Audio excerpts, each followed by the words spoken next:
Et ce soir, c'est un plateau exceptionnel de notre rubrique Demain que nous vous proposons très prochainement. L'ONU va annoncer le lieu où elle a choisi de construire son prototype de ville du futur. Un projet très sérieux destiné aux futurs réfugiés climatiques dont les terres seront englouties par la montée des eaux. Son nom, Oceanix, car cette ville, elle sera une ville flottante. Bonsoir Yannick Hézard. Grâce à la 3D, vous allez nous emmener la visiter. Allez, on vous suit.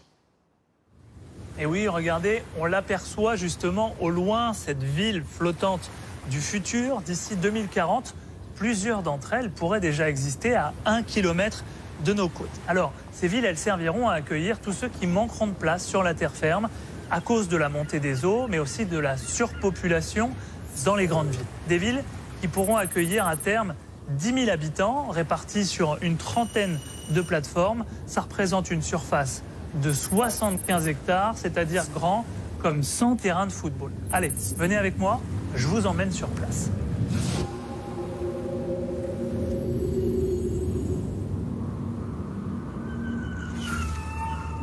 Bienvenue dans ce tout nouveau modèle de ville.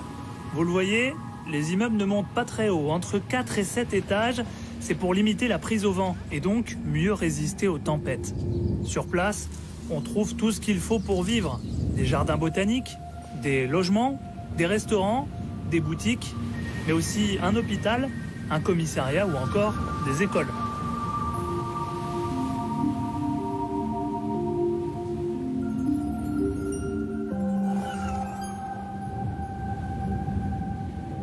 Tout fonctionne en autosuffisance pour limiter le plus possible l'impact de la ville sur l'environnement. L'énergie est donc 100% renouvelable. Elle est produite notamment par ces panneaux solaires, mais aussi par toutes ces mini-éoliennes qui sont installées un peu partout sur tous les toits. Tout ceci produit l'essentiel de l'électricité, mais ce n'est pas tout.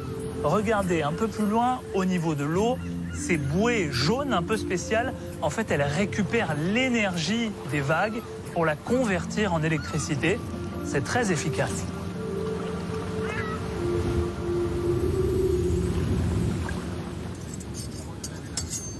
Au moment de passer à table, là aussi, tout est produit sur place. Le menu est 100% local. Les fruits et les légumes, ils viennent des jardins, mais aussi de ces énormes serres qu'on trouve un peu partout sur l'île. À l'intérieur, les toutes dernières techniques de culture hors sol permettent d'économiser beaucoup d'eau. L'eau douce, on la récupère de la pluie, mais aussi de l'humidité de l'air où elle est captée.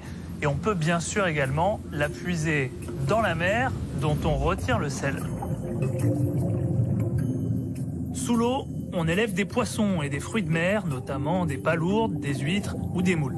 Et pendant que vous y êtes, regardez, les plateformes sont amarrées au fond de l'eau pour ne pas dériver. Elles sont aussi attachées à ces structures minérales qui attirent et protègent le corail et avec lui, toute une vie sous-marine.